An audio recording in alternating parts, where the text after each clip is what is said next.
Owner பொண்டாட்டி வர வந்து ஒளிஞ்சுக்கோங்கடா, புரட்டாசி முடிய போகுது. என்னடி உன் புள்ள குட்டிலாம் நல்லா இருக்கா? அது இருக்கட்டும், நீ ஏன் டல்லா இருக்க? அது ஒண்ணும் இல்லடி, காலையில எனக்கும் என் மாமியாருக்கும் சண்டை. ஏண்டி என்னடி ஆச்சு? நாளையில இருந்து நம்ம சண்டை போடக்கூடாதுன்னு என் மாமியார் சொன்னுச்சு.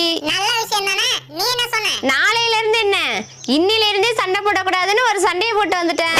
ஆட சண்டாளி, சண்டை போடக்கூடாதுன்னு ஒரு சண்டையாடி? யாரா இது? இவதான் ஓனர் அம்மா. அப்போ நீ இல்லையா? அதுக்கு உங்க அப்பா ஒத்துக்கணுமே. எங்கடி ஓனர் காணோம்? அவன் எங்க போனா எனக்கு என்ன? என்னடி அம்மா அழுத்துக்கிற? அப்புறம் என்னடா, கோழி செத்து பாத்திருப்ப, ஆடு செத்து பாத்திருப்ப, மாடு செத்து பாத்திருப்ப, ஏன் காக்கா செத்து கூட பாத்திருப்ப, ஏன் நாக்கு செத்து பாத்திருக்கீங்களா? புரட்டாசி புரட்டாசின்னு சொல்லி இவன் மட்டும் எங்கேயாவது போய் நக்கிட்டு வந்துடுறான். சரிடி, அதான் புரட்டாசி முடிய போகுதுல. போடி, அவன் புரட்டாசி விரதம் எடுத்தா பரவாயில்ல, அப்புறம் விலை ஏறி போச்சுன்னு கறி எடுக்க மாட்டான். விடுடி, புரட்டாசி முடிஞ்சா கறி விலை குறைஞ்சு போடும்.